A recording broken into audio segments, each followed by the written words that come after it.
নমস্কাৰ মই এপলিনা এই মুহূৰ্তত টাইমিটৰ দৰ্শকৰ বাবে লৈ আহিছো অন্যটা খবৰ শিক্ষকৰ দৰে পবিত্ৰ বৃত্তিত থাকিও একাংশ লোকে এৰিব নোৱাৰে নিজৰ মনৰ মাজত থকা লেতেৰা স্বভাৱ আৰু যাৰ বাবে পুনৰ এবাৰ শিক্ষকৰ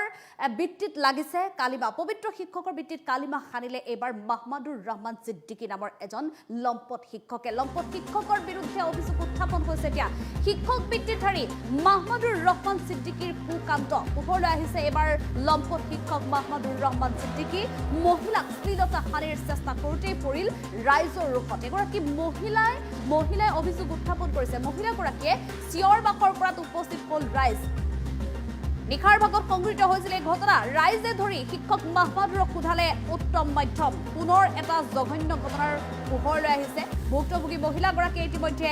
এজাহাৰ দাখিল কৰিছে লম্পট শিক্ষক মাহমাদুৰ ৰহমান সিদ্দিকীৰ বিৰুদ্ধে মৰিগাঁৱৰ ভুৰাগাঁৱৰ বালিডুঙাত সংঘটিত হৈছে এই ঘটনা পূৰ্বৰো বহু অভিযোগ আছে মাহমাদুৰ ৰহমানৰ বিৰুদ্ধে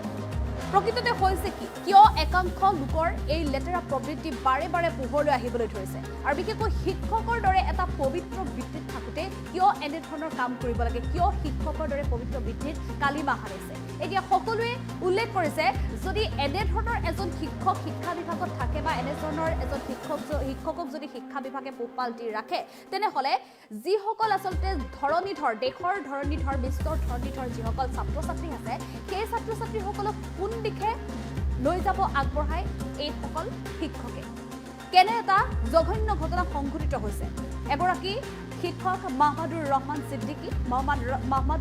সিদ্দিকীৰ বিৰুদ্ধে অভিযোগ উত্থাপন হৈছে নিশা হঠাৎ এগৰাকী মহিলাৰ শ্লীলতা হানি কৰাৰ অভিযোগ উত্থাপন হৈছে মাহমাদুৰ ৰহমান সিদ্দিকীৰ বিৰুদ্ধে নিশা হঠাৎ মহিলাগৰাকীয়ে চিঞৰ বাখৰ কৰে মহিলাগৰাকীয়ে চিঞৰ বাখৰ কৰাত লগে লগে স্থানীয় ৰাইজ গোট খায় স্থানীয় ৰাইজে গোট খাই সোধপোছ কৰাত পোহৰলৈ আহে যে মাহমাদুৰ ৰহমান সিদ্দিকীয়ে এটা জঘন্য কাণ্ড কৰিবলৈ অপচেষ্টা চলাইছিল আৰু সেই অপচেষ্টা চলাওঁতেই মহিলাগৰাকীয়ে চিঞৰ বাখৰ কৰাতে সৌভাগ্যক্ৰমে ৰক্ষা পৰিছে আন এগৰাকী মহিলাৰ জীৱন আৰু ইয়াত দেখিবলৈ পোৱা গৈছে মাহমাদুৰ ৰহমান সিদ্দিকীক ৰাইজে উত্তম মাধ্যম সোধাই গছত বান্ধি থয় আৰু পৰৱৰ্তী সময়ত খবৰ দিয়ে মৰিগাঁও আৰক্ষী ঘটনাস্থলীত উপস্থিত হৈ মাহমাদুৰ ৰহমান সিদ্দিকীক ইতিমধ্যে উদ্ধাৰ কৰি লৈ গৈছে আৰু সমগ্ৰ ঘটনা সন্দৰ্ভত এতিয়া আৰক্ষীয়ে সোধপোছ অব্যাহত ৰাখিছে প্ৰকৃততে ঘটনা কি হৈছিল কিয় হৈছিল কিয় এনেধৰণৰ ঘটনা সংঘটিত কৰিবলৈ চেষ্টা কৰিছিল মাহমাদুৰ ৰহমান সিদ্দিকীয়ে তাক লৈ এতিয়া উৰেটো নিশা জেৰা অব্যাহত ৰাখিছে মাহমাদুৰ ৰহমান সিদ্দিকী কিন্তু কিয় এনেধৰণৰ ঘটনা হ'বলৈ লৈছে ধাৰাবাহিকভাৱে আচলতে ধিংকাণ্ডৰ পিছতে ইটোৰ পিছত সিটো জঘন্য ঘটনা পোহৰলৈ আহিছে 24 ঘণ্টাত 24টাৰো অধিক ঘটনা পোহৰলৈ আহিছে এইখন ৰাজ্যতে কিয় ইমান মানুহ তললৈ নামিব পাৰিছে প্ৰকৃততে সমাজত হৈছে কি যিসকল আচলতে শিক্ষক এই শিক্ষকসকলেও যদি এনেধৰণৰ কুকাণ্ডত লাগি পৰে তেনেহ'লে এই ভৱিষ্যত প্ৰজন্মক কোনে শিক্ষা দিব কোনে আগবঢ়াই দিব কোনে ভাল কথা শিকাব সমাজৰ বাবে আগবাঢ়ি যাবলৈ মানৱ সেৱা কৰিবলৈ কোনে শিকাব শিক্ষক ছাত্ৰ ছাত্ৰীক শিক্ষকে যদি এনেধৰণৰ লেতেৰা প্ৰবৃত্তি থাকে গতিকে এইসকল শিক্ষকৰ বিৰুদ্ধে এতিয়া ব্যৱস্থা গ্ৰহণ কৰিবলৈ ৰাইজে দাবী জনাইছে শিক্ষা বিভাগক ৰাইজে দাবী জনাইছে চৰকাৰক এনে শিক্ষকৰ বিৰুদ্ধে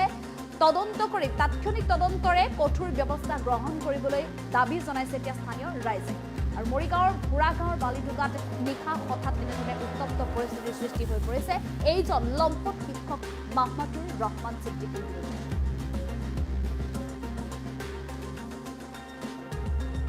হয় আমি